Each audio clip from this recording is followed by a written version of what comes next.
All right, we're gonna draw this giraffe out first for our first step. Let's get my iPad going the right way.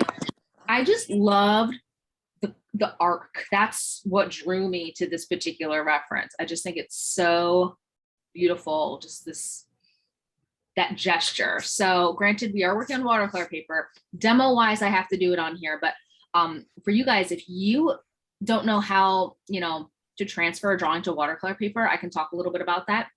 So pretty much if you work out all the kinks of your watercolor on a piece of paper, just use this piece of paper. So say that's your drawing. Okay, great drawing.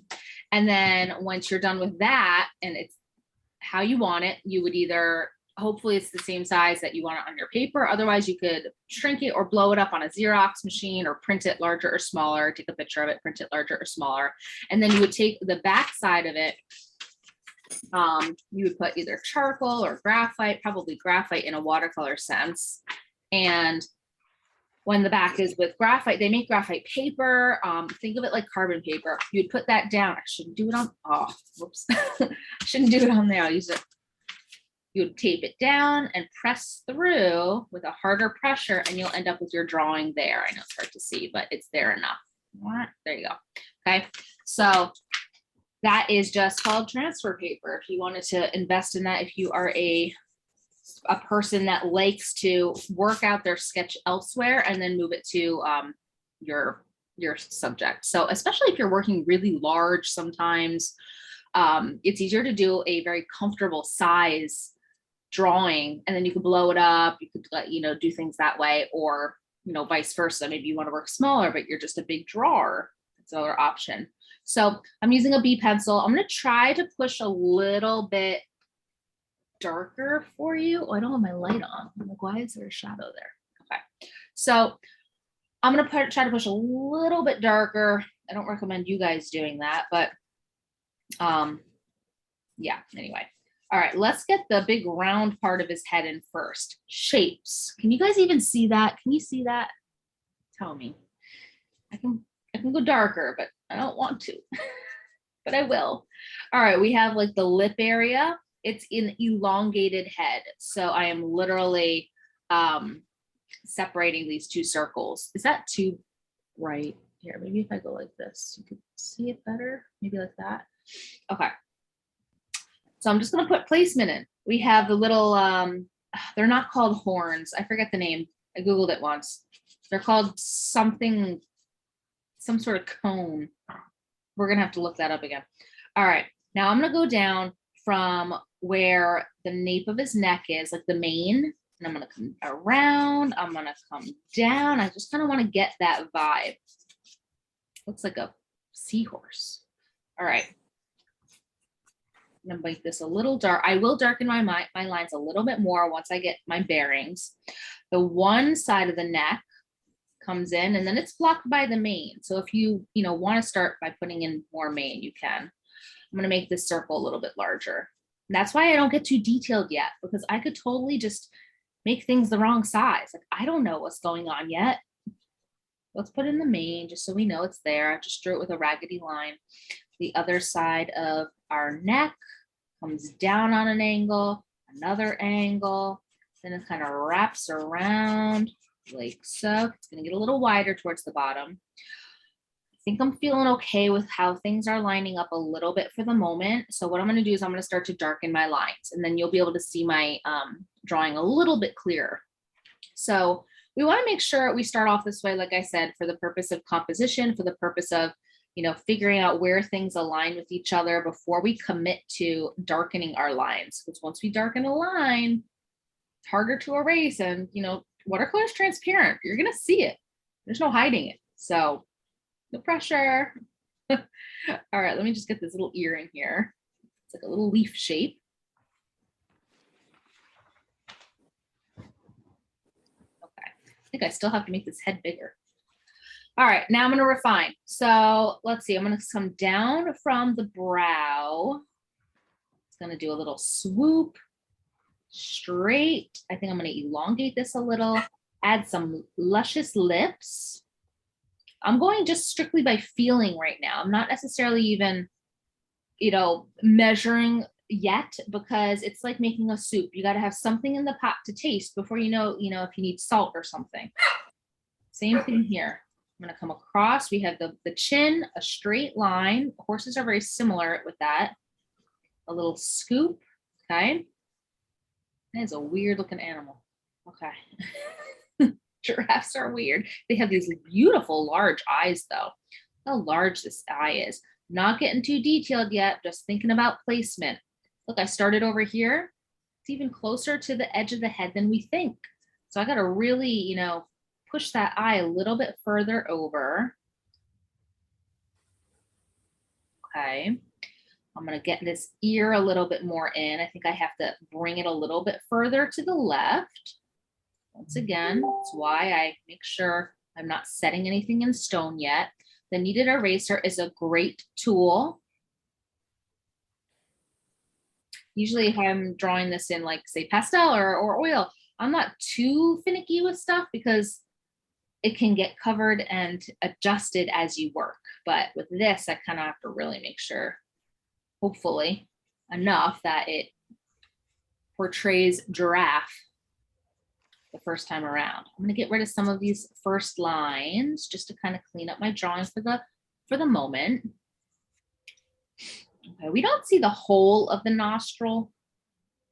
We kind of just see like its indentation of where a nostril will be on the other side. So there's a little in, there's a little out, then it goes into the lip. A big round lip. Okay, kind of looks like a camel. I wonder if giraffes and camels are related. They have very similar heads. Sort of, right? I don't know, maybe just me. Okay, let's see. Elongate the mouth line. It comes out about mid-chin. Okay, so see how this comes halfway over. Something to consider. All right, we have our ear. We have these, I think they're called ossicones. Maybe that sounds familiar. Ossicones. And I forget what they're used for, but maybe that will come back to me too. I think they like, well, I don't know. I want to say no. I was going to say that's how they communicate, but I think I'm thinking of like the Parasaurolophus dinosaur, which is not anything to do with giraffes. But hey, you never know. It could be. Maybe they're like direct family members or something. So we're going to get those in. We're going to learn all about giraffes today because I'm going to Google it. And then you'll be able to be like, oh, well, that is actually the blah, blah, blah. Next time you just happen to talk about giraffes in your life, bring it up at like a dinner conversation. Oh, those resemble the ossicones of a giraffe. All right, so let's see. We have our, I don't even know if I'm saying the right word, but those things. The ear, what looks like my neck seems to still be kind of in the correct spot. I feel like it needs a little bump here because it goes up from the ear and into a bump, or up from the head, I should say. It's not really the ear. Doesn't matter. It's not really a line. Okay, it's going to come down. Looks like this ear's pretty much in the right spot. Looks like the shape is okay. Just going to round it out a little bit, give it a little softer appearance. I think mine might be a tad low, so I'm just going to bring it up a little bit. See what I did there? I just did the same shape, so I just moved it up.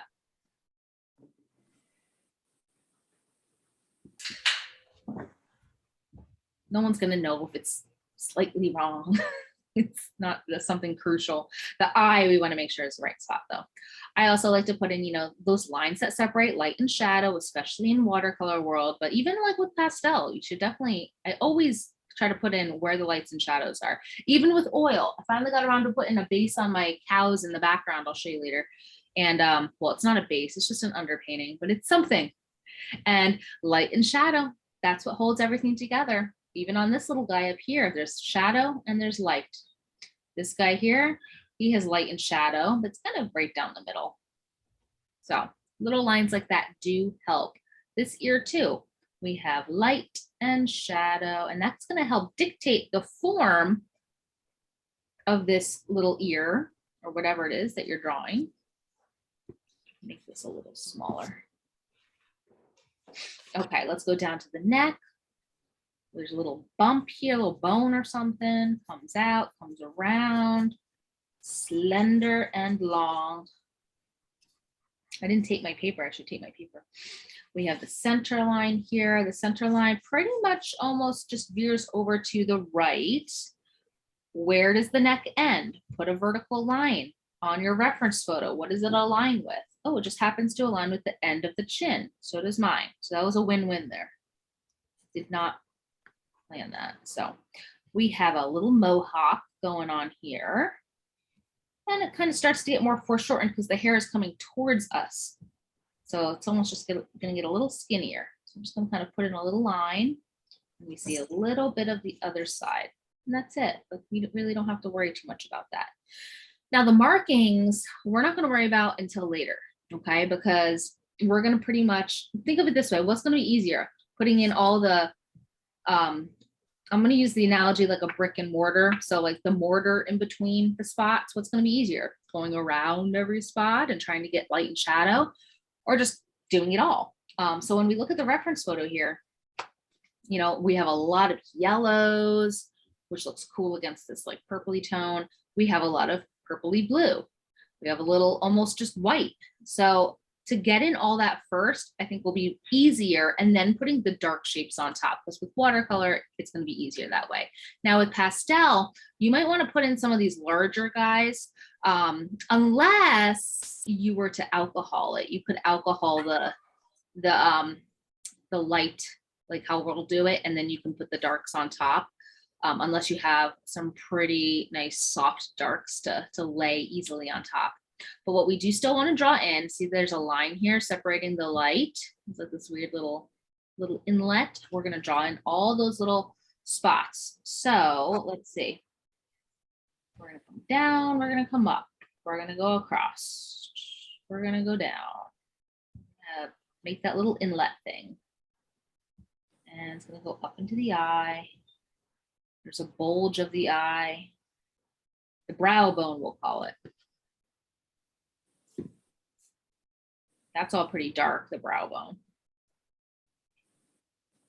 I'm just gonna kind of put a big slug shape there, just so I know. We have light going down, going up into the ear.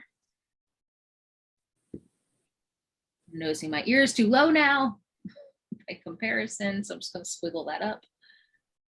Drawing is literally a back and forth journey, balancing, adjusting. Okay, just gonna refine a little bit in the eye here.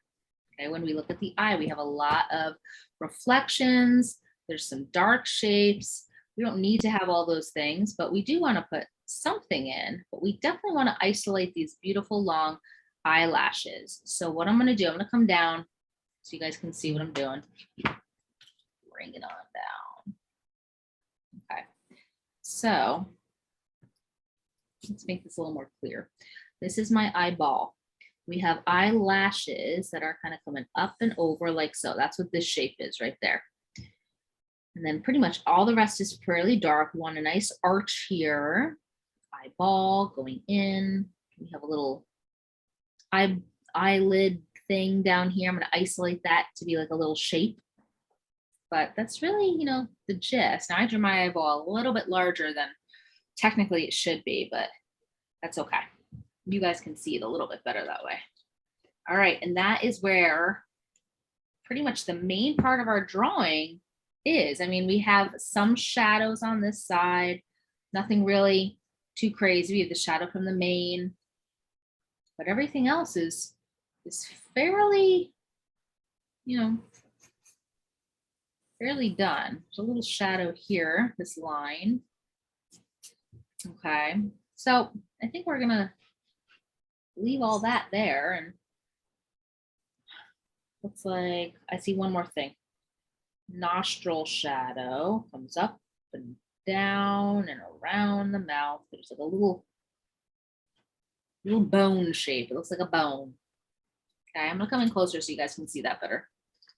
I'll leave it on the face, but I will pause there. We'll kind of just take a look at everyone's drawing and then we'll start popping in some color. Okay. All right, we're gonna pause. Okay, so we got our drawing in. Now, where's my paint? Some colors. I'm really just looking at, like, I'm gonna use the quotes, the white part of the giraffe, which is really not white, it's just the non-marking area. So like the brick and mortar, the mortar part, okay? So I'm gonna use a big brush and just start to kind of get some colors going. So I'm gonna do that on screen. And then for my pastels, I would use 244 if you have it. So like lavenders and blues for the shadows, creams, light browns and grays. That's kind of the palette I would pull out. So for this though, let's get some yellowy tones. This is quinacridone gold, which just use yellow ochre. Mine's over here. I just need to replenish it. So I'm just going to use the gold. That's for the extreme yellow part, but it's a little yellow. So I'm going to start over here. I'm going to make another batch and I'm going to use a little bit of some brown. I got to clean this palette. I got to replenish my colors. A little bit of some burnt sienna. I thought that was burnt sienna. Add a little red to it, make it a little redder. Okay, so this is really like just the warm tones that are going to be underneath the chin. So we have kind of, you know, that sort of color, a little bit more of a yellow. That's not watercolor paper, so it doesn't really show it well. Let's wash. Let's dry. Let's get some blues. I have some cobalt blue on my palette here. Just going to add a lot of water to that. I want nice big puddles because I'm going to do some wet onto wet, but I want them to be strong enough saturation wise so I don't have to go back in.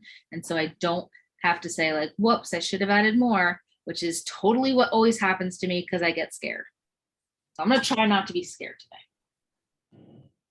I use the word scared very like loosely. It's not like I'm really scared. I just know, like, for me, I get very timid because I'm like, I can't go backwards. I can't cover it. So, you know, I'm going to mix up a little purple, ultramarine, and alizarin. If anything, I'm going to add a little more blue than the red, though. There we go. They look very strong here because they're just, you know, pooled kind of together. When we put it on our piece, it's not going to be that crazy. And we can always dilute it with water. All right. Wash and dry. I'm going to keep it to those colors for now, and we're going to see how we go. So those are my 4 colors: yellow, brownish red, blue, and purple. Classic giraffe. All right, let's go over here. Ooh, I get so nervous with the water near my computer. All right, I'm going to start by making this all just wet. So I'm going to use my big brush. I'm going to cover it all. Ideally, you kind of want to take a little bit of your eraser and stamp it. I just don't want to stamp it too much for you guys because it's a demo and you guys have to see what I'm doing, but you should do it on yours. If you have 2 separate water containers, that would probably be a good idea. I only grabbed one because I couldn't find my other one. So my paint might look a slightly tinted pink. But hey, if anything, that helps you guys see where I'm wetting. I'm wetting the whole thing though, the whole giraffe. We want to do wet on wet so we have nice blended, kind of bleeding into each other colors. The pastel, you wouldn't have to worry about this. We have a pink giraffe now. That alizarin crimson just stays in my brush. All right, now I think I got it clean. All right, so not too much water. It is absorbing into my paper, so I think I got everywhere. Okay, so I'm gonna switch modes to my go-to brush. This is a size 6. I just like this brush a little bit better. I feel a little more able to control things as much as you can control with watercolor. So I'm going to start and I'm just going to drop in some of this yellow where I see it. Now, if you get scared, it's okay because it's going to end up drying a lot lighter. I tell you, I'm probably going to end up wanting to go more, but hey, you never know. This is in the shadow side. So the yellow and the brown, that's really just what I'm focusing on at the moment in this warm under the chin, on the chin. Get that all filled in. Let's see, the upper lip is more in shadow too. Over here we have some shadow, but some parts where the markings are a little bit more sparse, it does start to look a little bit cooler. So I'm gonna grab some of my purple. I'm not gonna grab the blue because blue next to yellow is gonna make what? Green. Yes, and I don't really want a green giraffe. I mean, all else fails, you could just turn it into like, you know, a rainbow giraffe. That could be cool. That's fine. Kind of reminds me of like that Toys R Us guy. So Jeffrey, I'm gonna put this all up here. We have our nice shadows, maybe a little bit of blue. If I'm just in the sea of purple, I could drop that in.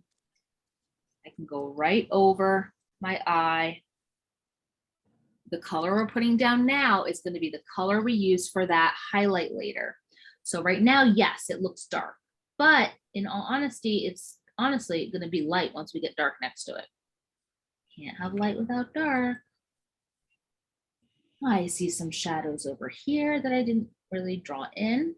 That's kind of just where that skull presses in.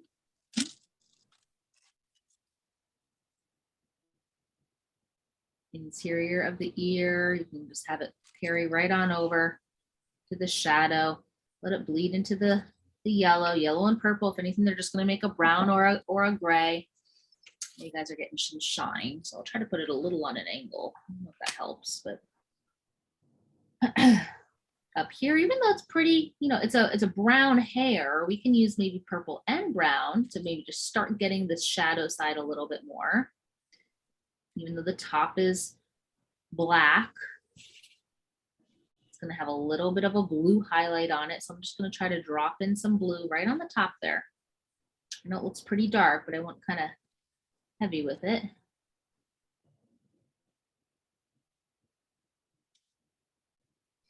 If you feel like you have too strong of a line on the edge, just take some plain water and just kind of wiggle it right on the edge of where you feel like it's too harsh while it's wet, and it should just bleed a little easier. Let it bleed. Right, opposite side of our neck over here, I see some shadows from the mane. I see some blues right on this ear here. Blues and purples, everything's kind of neutralized. You know, if we start off very neutral though, you'll lose the ability to have little pockets of that bright stuff. Just like with pastels, you know, I always start off with those crazy colors. You can always top it off with a gray or a brown. There's always that ability. Okay, a little bit here, there's some shadow. I'm just going to take a little bit of this purple, that over here where I see some shading. So it's purple and blue, and my purple is very kind of, I didn't really mix my, I didn't really clean my brush that much, so it's a dirty purple, we'll call it, which is fine. You could even take some of the brown and mix it with your purple. Nothing wrong with that.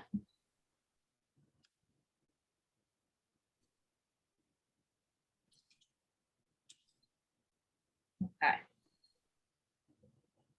Even the hair can still be, can still have a suggested undertone. It's going to be dark, so it really doesn't matter.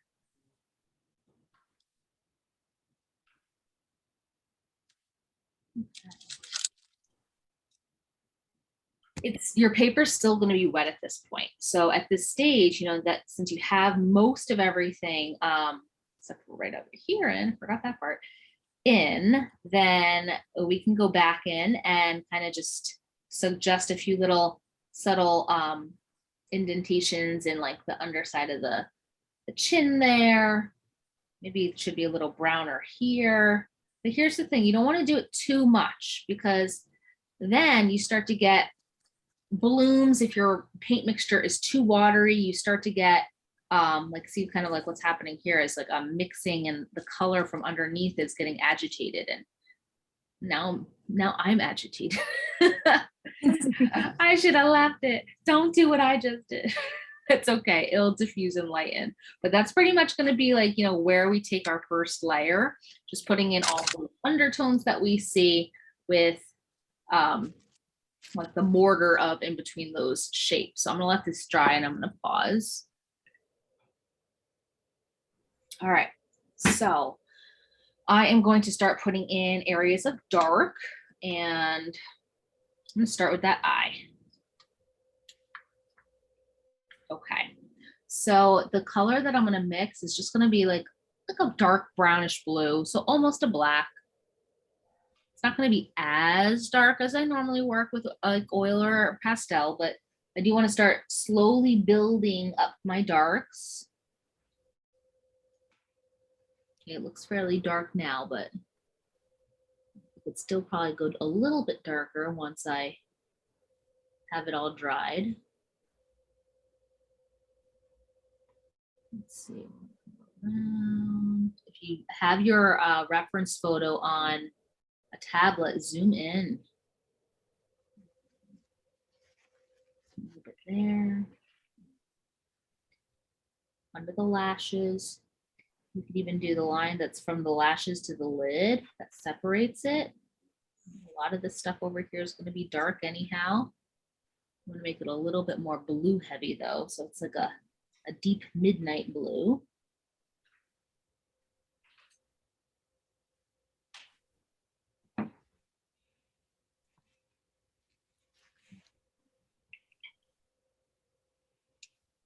As I want to fade out, I want to make sure my brush has a little moisture, and I'm just going to kind of wiggle and schmiggle.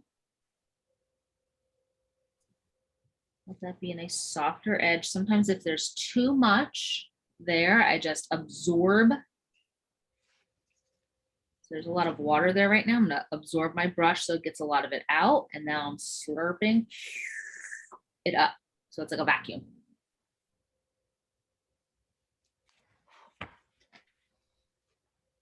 So in this sense, there is a little bit more of the ability to have that undo button while it's wet. You know, you could lift it, you can do so much with it at this stage.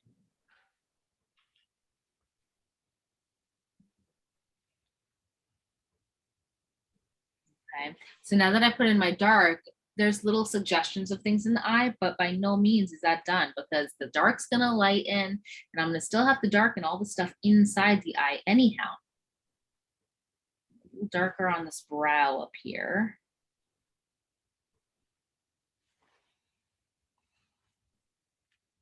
Water, dry my brush. That's what I'm doing when I'm off screen. And then now I'm slurping it up.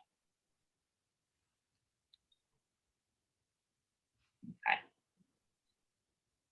All right, a little bit more there. Now, since I have the dark on my palette and I can use that elsewhere, I'm going to put it also in the ear hole.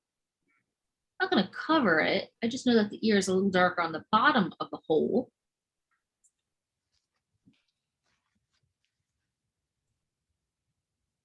You don't want your paint to be too watered. Like, you don't want it to be like a pool of water with a little pigment in it. You want it to be a little bit more heavier on the pigment now, just because you don't want it to be dry brush, but you just want there to be a little bit more controllability. That's not a word. A little more control with your brush. So you're just kind of guiding, like, think of it like when we first lay down our paint, think of the analogy of like trying to tame a flood. Whereas here we're taming like a dripping faucet.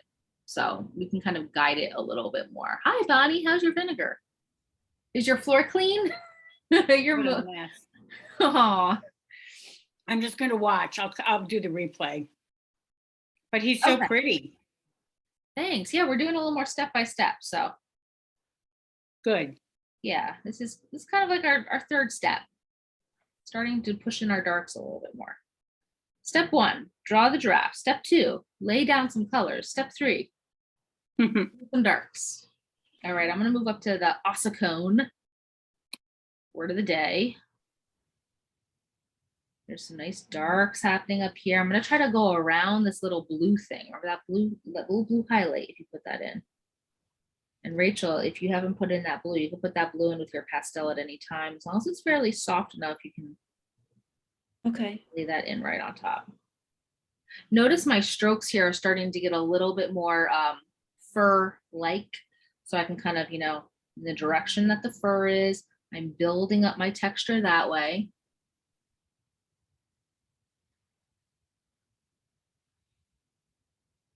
Put a little bit of that in there.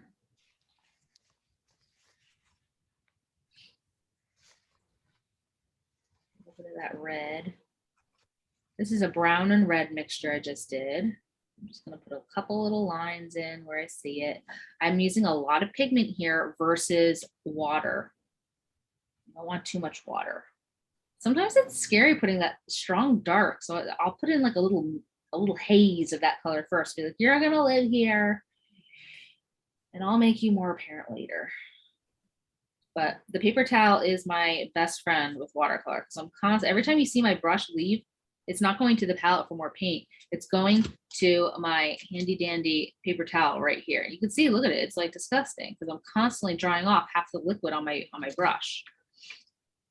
So I could leave it so you can see how much I use it. But I'm gonna do the same thing for the other acetone.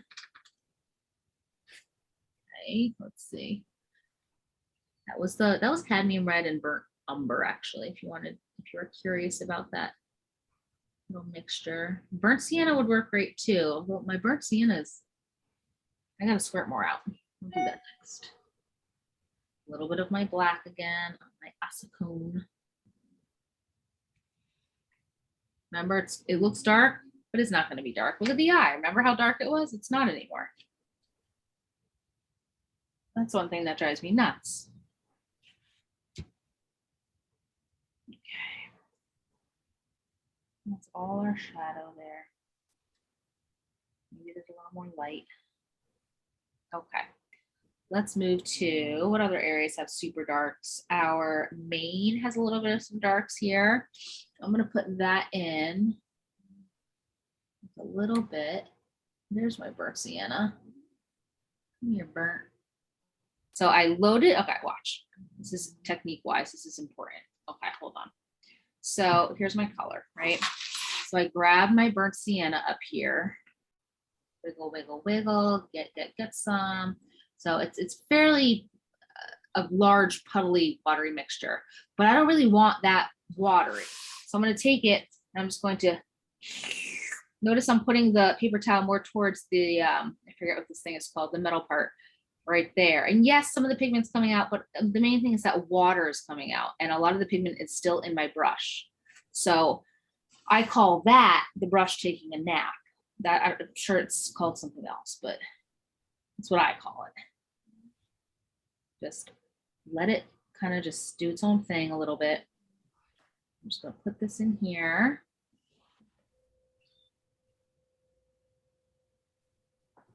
Make that nice little mane. See how I flung out from where it grows, flinging out just like I normally do. And then on this side, fling, fling, fling. We started with some purple, which is great. There is a little purple when it kind of starts to go right into the roots of where the neck starts. I'm just gonna bring this up and later we'll add some blacks and stuff, but just want to add a little bit of some color. Down here it's a little more orangey. Remember, it's foreshortened, it's coming right at us, so we don't have to go in any different direction. Okay.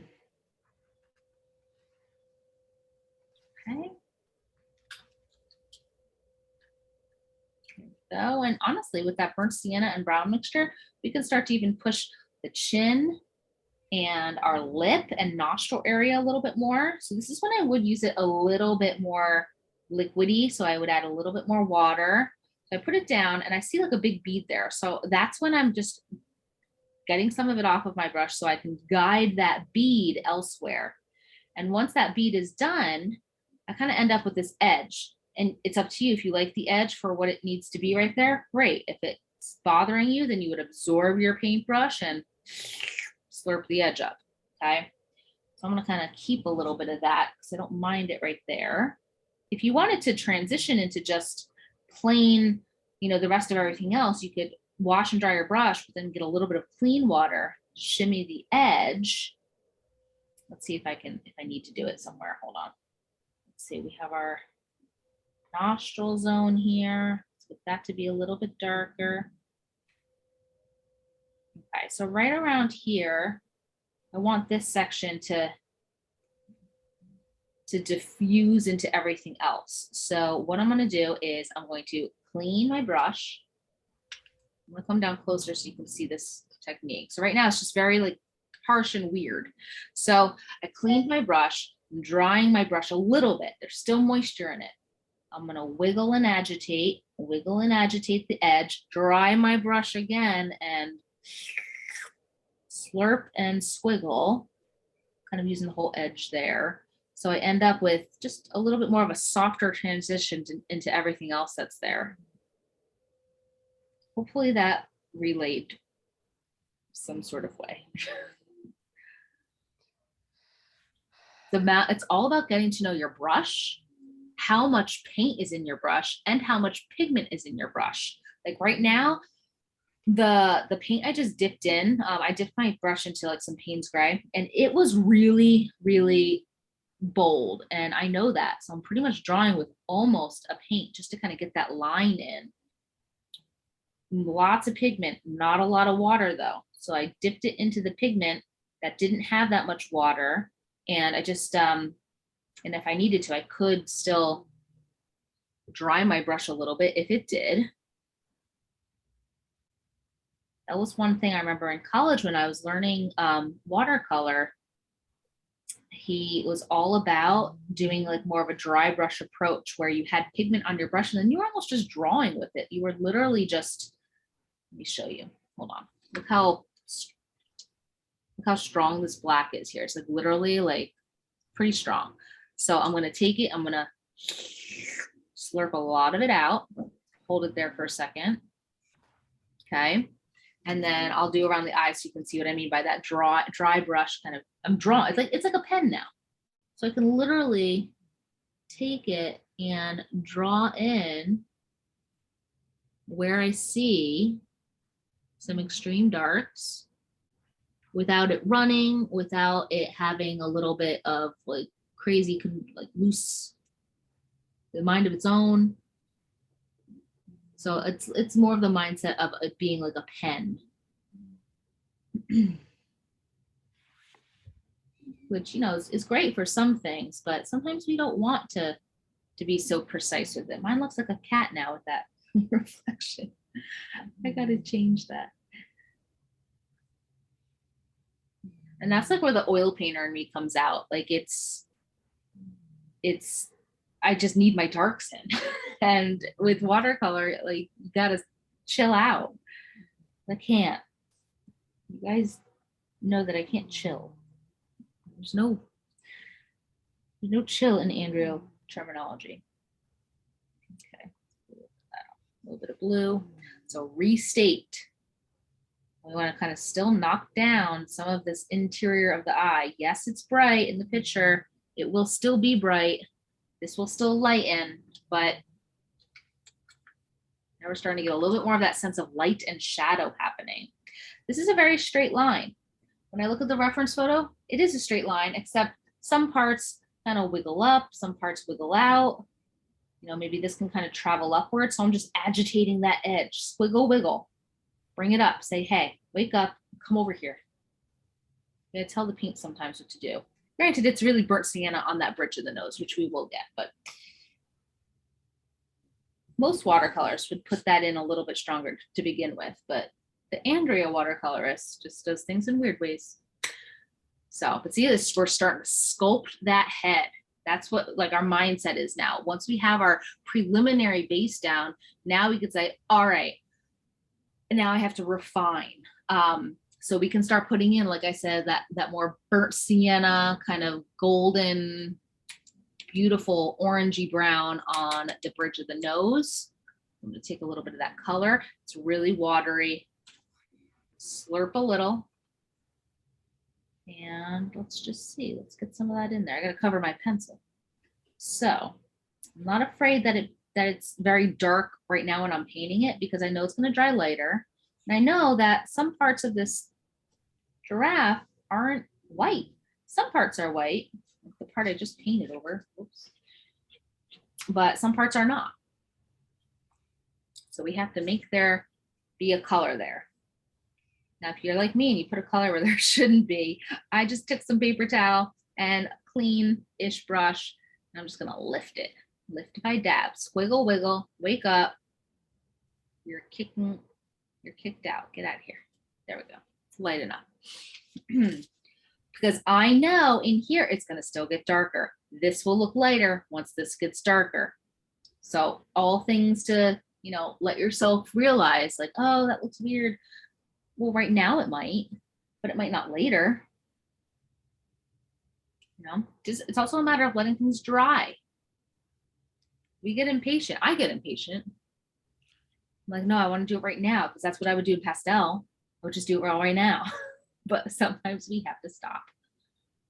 Move on. That's what I love about watercolor. Multitask. Now I'm moving to the acetone. Get that nice warmth in. Shimmy it down. This is all pretty light here, so I'm not going to go touching it. Let's get the warmth over here. Maintain the shadow. I'm going to go back in with some purple here.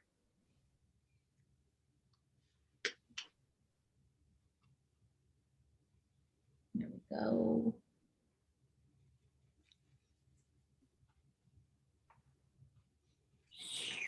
When in doubt, just slurp it up. Okay.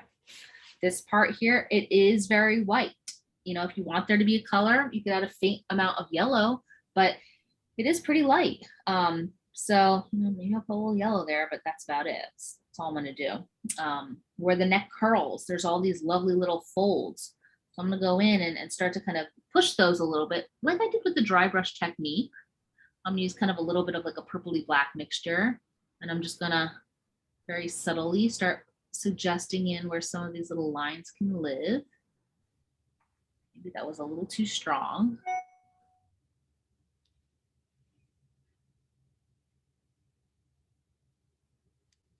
Put a little thing here. You don't have to get too picky with it. People are gonna know it's an ear just for the sake of, you know, knowing that that's probably where an ear would be on a giraffe. That's one thing, like I've learned that by doing animal portraits or just anything in general, is we don't have to tell every single, you know, part of the story. Our brains serve a purpose for a reason. You know, we can, you know, easily just let them work. I used to do every single blade of grass. Did I have to? No, I learned. You don't have to do that. People will know that the grass continues if it's just made with broader strokes, but maybe a few here and there are great. Same thing with fur. You don't need every little tiny thing. I love doing every little tiny thing, but I pick and choose now where I put them. Where do you want your viewer's eye to go? You know? That's going to be in your decision. Underneath this chin here, there's stuff happening. These are all these subtle little things we want to put in before we start putting in our markings, because once you go to the markings, then if you decide like, oh no, I have to get something in there, then you have to go around it to a certain extent. Otherwise, you're going to agitate the paint and it's going to move everywhere. That will be annoying.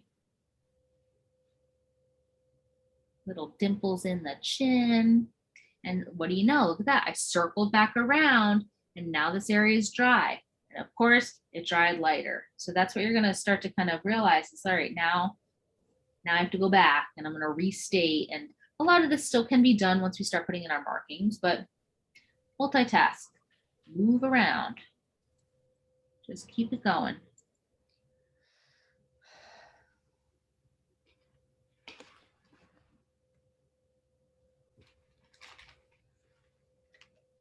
Okay. So I'm just gonna pause there for a minute or several minutes. A little bit more dark in this ear, just for the sake of, I have it on my brush, so why not put it in? Now there's the whole element of the background. If you did want to put in a background, you know, sooner than later is best. Maybe I'll do the background next. Just want to make sure everything else is dry before I do it. And then we'll put our markings in. So it'll be background, then markings. By no means you have to stay the same step as me. I do have to do it fast for a reason. So you guys get, you know, video later. So I'm gonna pause, record. All right, so now here's the scary, everything's scary apparently, but here's another scary part.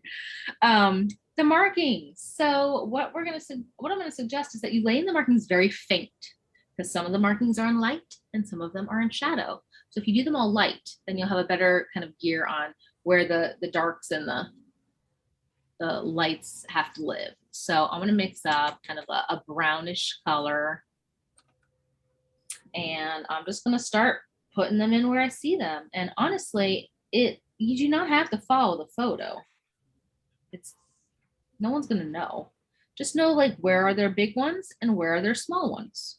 You know, back here there's some big ones, so I'm gonna, or medium size I should say, so I'm gonna put those in. You know, it looks like they go right up to the main, but with a little spacer. Those are things that I'm noticing. That's so interesting. I think the main has like white underneath it, that's why.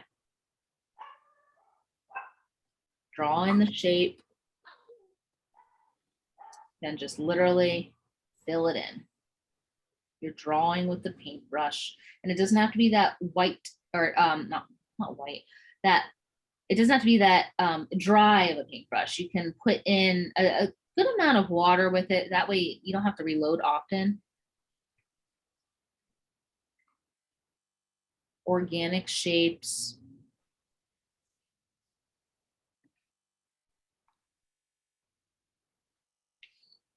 Okay, see, that looks okay there. It's giraffe-ish. Giraffe. I'm doing the big ones first because I feel like for me, those are a little less, I think they're gonna like kind of train my brain on like spots of a giraffe, the anatomy of a spot on a giraffe. Like, what do they look like? They're not Dalmatians. They're not, you know, they're not cheetahs. So, you know, I'm really just looking at like the spacing in between the markings. They're all fairly similar, just like bricks. That's why I kind of went towards saying, you know, that they're like a mortar. You know, it's all, let's just use the term like 1 inch around every thing. Not really that it's 1 inch, but lightly putting it in. All of my purple and blue here will look lighter when I get this marking darker. Keep that in mind. Preliminary placement.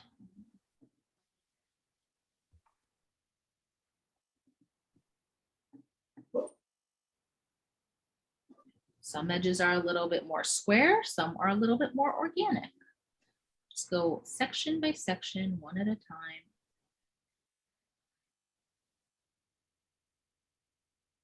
This guy's long. Ooh. Some of the markings are foreshortened. Some of them are turning in space, so that way they might not look as square-ish as they might look in other ones.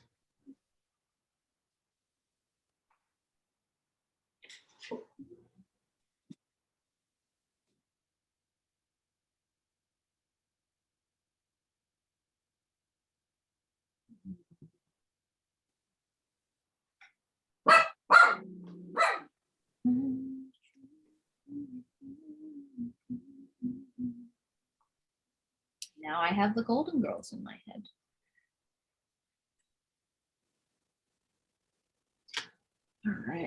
Getting down to the rest of these.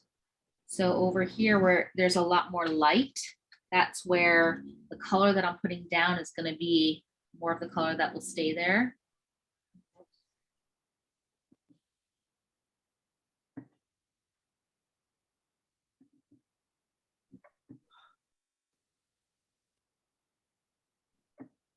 All right, well, that one was supposed to be 2, but no one knows except you guys. So now it's 1. That's why I don't want you to get too caught up.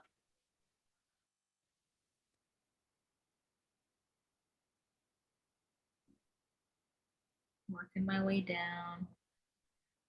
Couple ones here.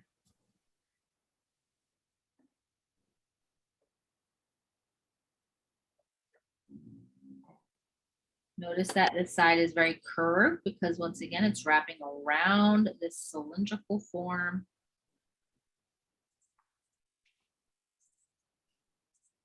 If something looks very blank, just put a shape in there. That's what I did over here.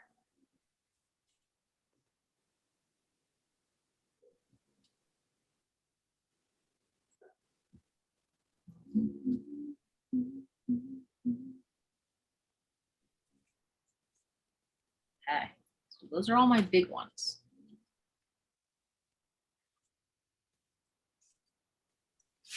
Now the small ones. No pressure. Okay. So here we go. Let's get a little bit more mane here though. Maybe a little more mane. All right, little guys. They're obviously a lot darker, but I'm still going to put them in very faintly. So that way it's easy to lift if I don't like where they are. So I'm going to start up here on the forehead. Looks like there's one here. They kind of come over here. A couple little dots of some, bigger dot. There's another one. Boom, boom, boom. Don't make it look like a dice. I'm using a very warm color, but I know it's going to subdue, and I know I'm going to be able to add a little bit more dark to them. So there's a little something right here on the front. All right, let's go. Where else? Big one right here. All right, now I get to do the part that is saving the most stressful part for last. I'm gonna start with this very organic one. Starting off fairly warm, just to have that underlying warm tone because I'm on a warm reflected area. There's a lot of bounced light happening.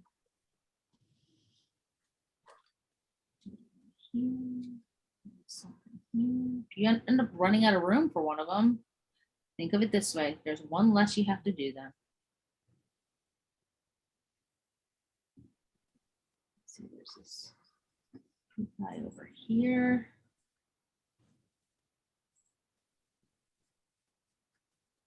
I get to do this giraffe again in charcoal after this. That should be interesting. Would have been helpful if I got to do that first, but oh well. It's a different age, so the teen class. I don't get this detailed with, still get some details, but not as much. Let's see something.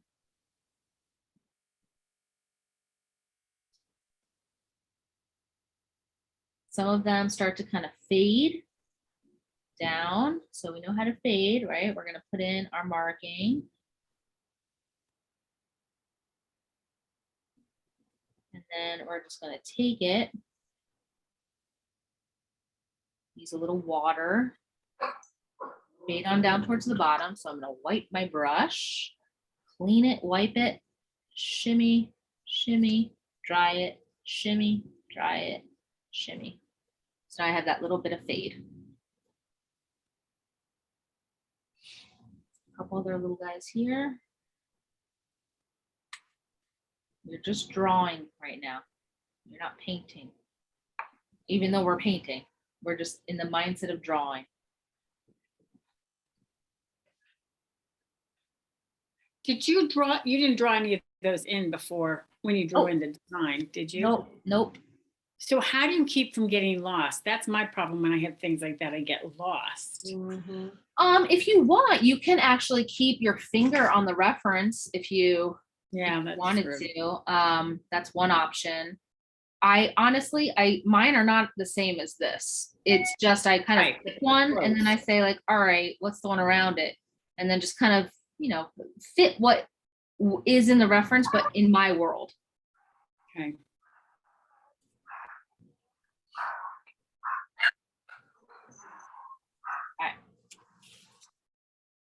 And so we have all those in, and now all we have to do is, darken some of them here and there, which I'm just gonna wait a little bit. They're a little moist, so I'm just gonna kind of sit back for a second.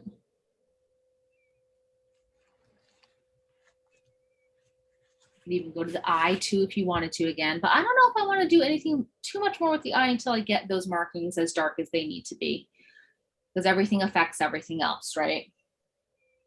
I do know that just looking at this, it kind of looks like the neck tucks back under, and I don't want it to. So I'm going to just take some of this and just fling it out more. So I get that continuation. That little bit made a big difference. Okay, I'm going to pause there. Things now. All right, we got them laid in. Some of them are pretty dark. In fact, I have this beautiful color called Burnt Umber Violet, and it is totally this color. Honestly, you can just mix it by getting some burnt umber and mixing up some purple and putting it together, but it is the most perfect giraffe color ever. So what I'm going to do is I'm going to put it where I see it, like this whole marking almost is in just about shadow. So I'm going to get that to be dark. Maybe leave a couple pockets of light if I see it. Maybe vary the edge a little bit. And simultaneously, I'm going to also use this color to darken the mane. So there's parts of the mane that are nice and dark. Fling, fling, fling. Parts of it is that existing brown there. I'm going to come down closer so you can see what I'm doing. See, I left like a little pocket of light there because I saw that on one of them.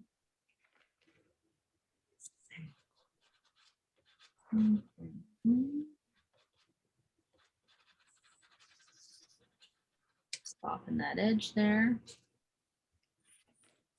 I feel like I have to do the whole mane because once I start, I can't stop it.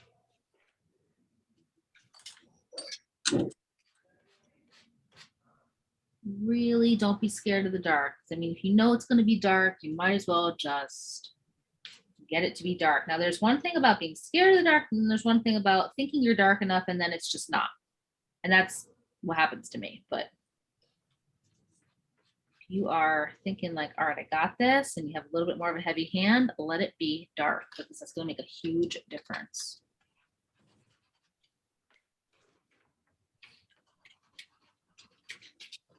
It does become a point where your paintbrush starts to kind of get a little, dry, and starts to kind of, you can almost feel it. It's like they're dragging their feet almost. That's when you want to replenish. Maybe let it take a dip in the water, invigorate it again.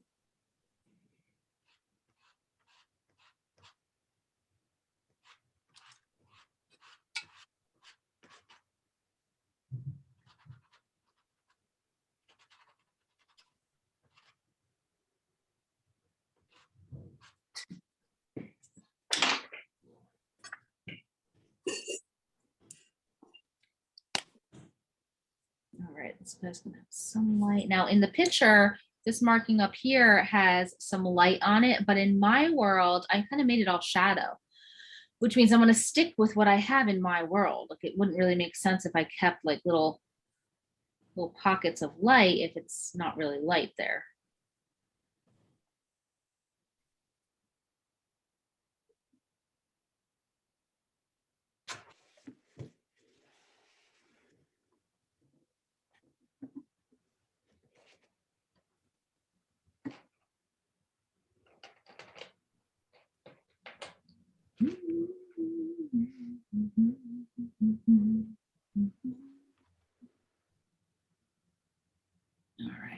replenish. See, I took my brush, I dipped it in the water, but then I forgot to reload it.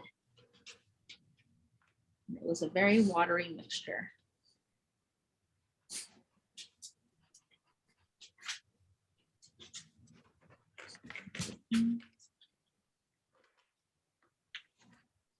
See how now that mortar in between the markings, it looks like the appropriate lightness that it needs to be, just by having this extreme dark next to it.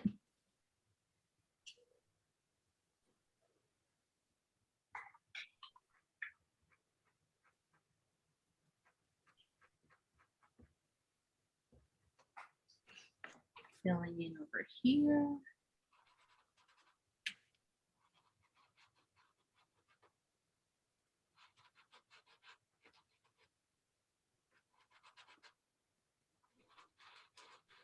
Reload often. Sometimes, like if you dip, especially if you just squirted out paint, if you dip it in the paint and just try to paint with it, it's going to be very gummy. Okay. I mean, the binder in watercolor is gum Arabic, and it's just like what it says. It's a gummy kind of consistency. So you want to just be mindful that if you are just using like a freshly squirted out tube, just to kind of add a little water to it, but then absorb what you have on your brush. Just a smidge.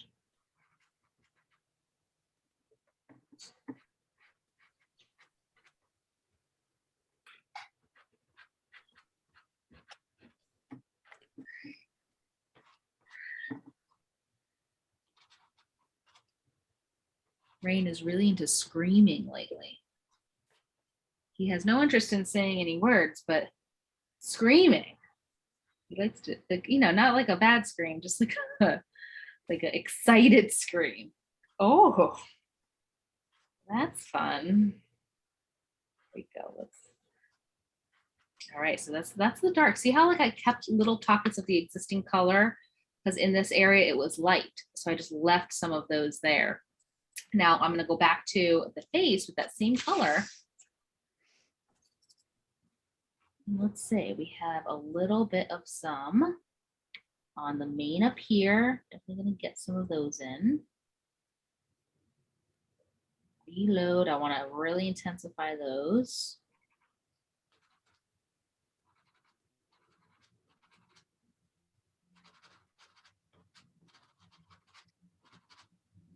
Okay. And I'm going to start laying in on the face.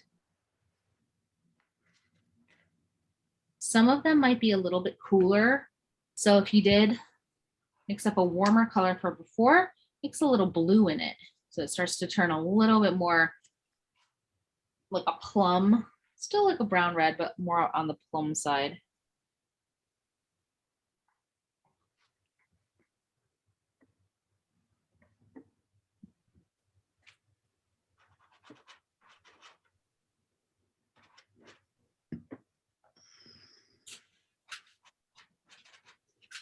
Some of these little guys, you don't even have to replenish your brush that often.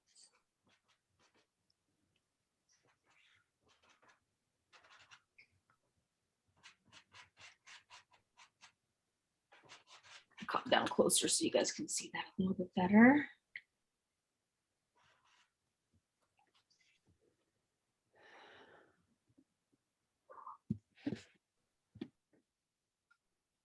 A little there, a little there.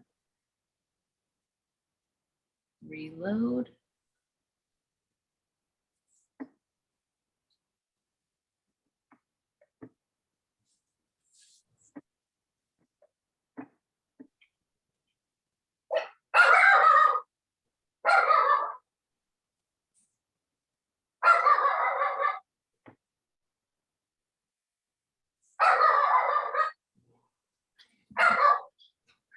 My dog hears your dog and she's growling now.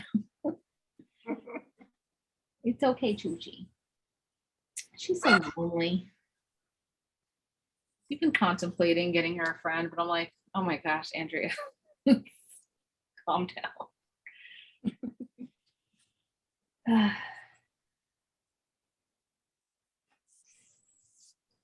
Who knows?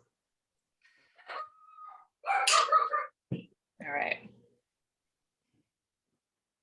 All right. Let's see, a little bit more in the eye, a couple of spots here and there, maybe along the brow bone, maybe in our ear again.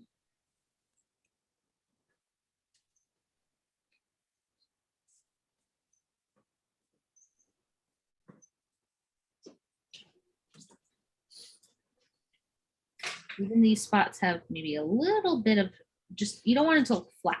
So maybe just a little bit of, doesn't have to be as dark, but just something. Something's better than nothing, right?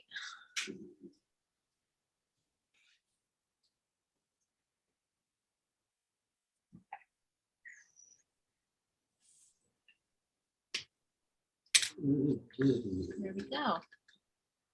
I think he looks fairly good. We'll let him marinate for a little bit, and then if I decide I need to do anything else to it, then I will add those. But I'm just going to take my kneaded eraser and go around, because there's definitely some lingering pencil lines that, you know, I didn't end up painting all the way to. You just want to make sure your painting is dry when you do this step, which I did not do, but just hoping for the best. Since I'm not doing the background, I decided that, I'm just going to make sure that I bring a tone all the way to the edge of some of the areas that would be white. So I just did a very faint blue there instead of leaving it white.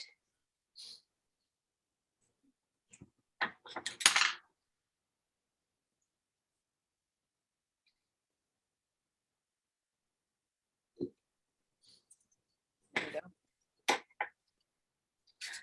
And there's our little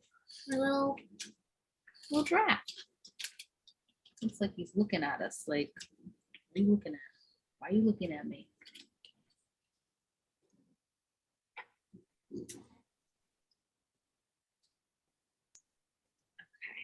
Okay.